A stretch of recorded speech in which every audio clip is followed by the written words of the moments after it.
Today is May 3rd, 2023. My name is Rob Carr of Kalamazoo Right to Life, and this is Pro-Life Week.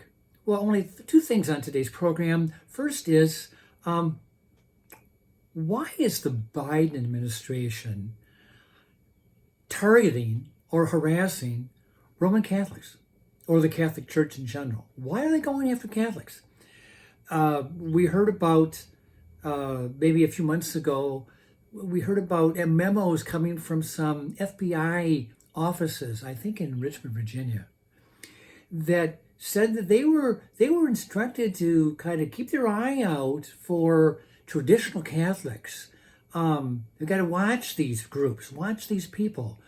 I would use the word spying on traditional Catholics. So what are these Catholics doing wrong? What are we doing wrong that would make the federal government suspicious? Are they violating the FACE Act more and more and more?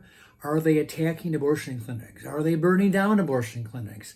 Are they harassing clinic personnel? Are they, terrorizing abortion doctors? What are these traditional Catholics doing that will cause the Biden people to say, yeah, check those people out? Well, good grief. Joe Biden is a Catholic.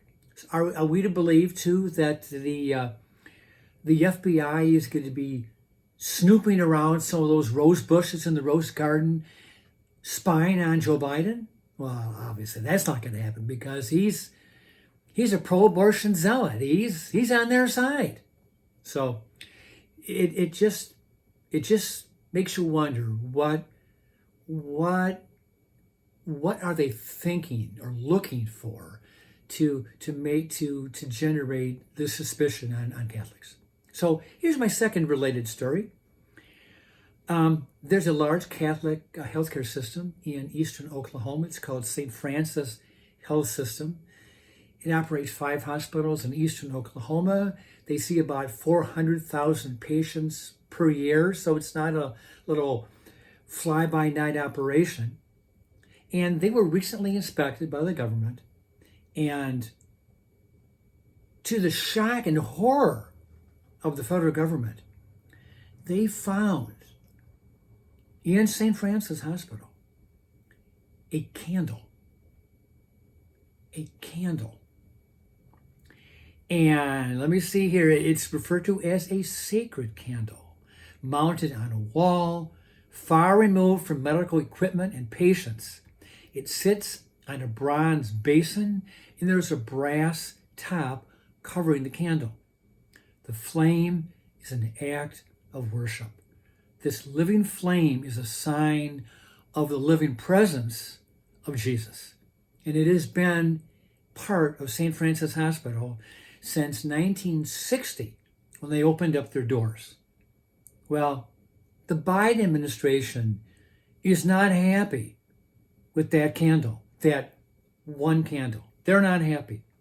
The hospital has been told, you must remove the candle, or the feds will strip it from the hospital's ability to accept Medicare or Medicaid or CHIP payments from perhaps low-income patients.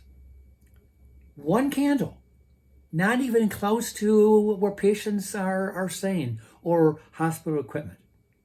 Attorneys representing St. Francis told the Biden people that the hospital has the right to religious freedom and to leave the candle alone.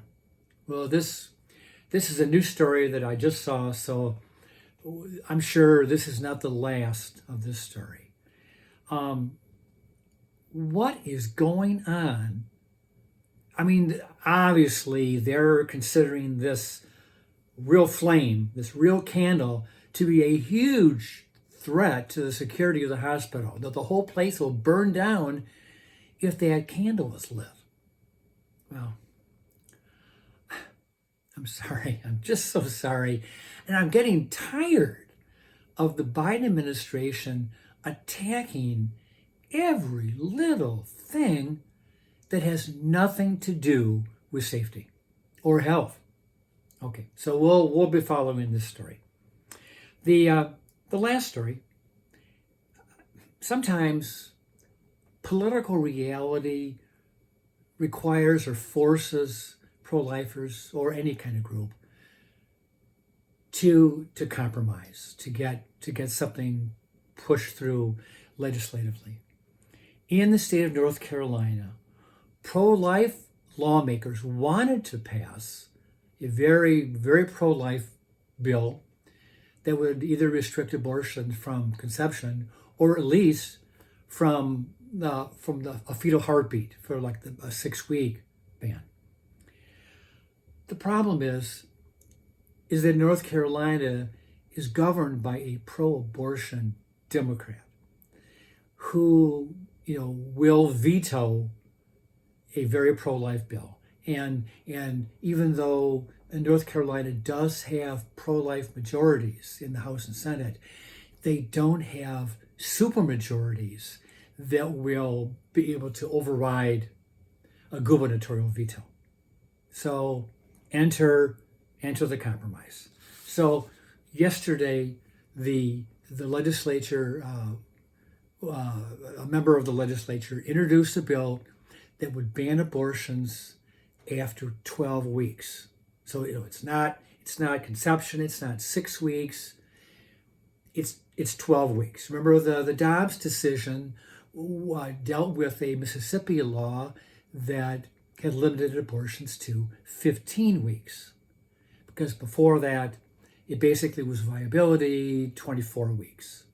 And viability was kind of a vague term because viability kept changing. And then the Dobbs came along, it was 15 weeks. The state of Florida enacted a 15-week ban shortly after Dobbs to keep in line with Dobbs. And then just recently they passed a heartbeat bill of 6 weeks. So states are moving beyond Dobbs because the Supreme Court said that states can call the shots. State lawmakers can decide what will be that state's abortion policy. So here, let's get back to North Carolina. Pro-lifers have introduced a 12-week abortion ban. And hoping and believing that several moderate Democrats who may be at least moderately pro-choice, but if 65 to 70% of the state's population favor a 12-week ban, well, there's a good chance that some of these moderate Democrats will vote in favor of this legislation. And then if the governor vetoes it, there's a much, much better chance that this bill will survive a gubernatorial veto and become the law in the state of North Carolina. With that, I will let you go, and we'll be following that story because this is a brand new development. This is weeks and weeks away from enactment or from any kind of a decision from the governor. So with that, I'll let you go, and I will see you next time.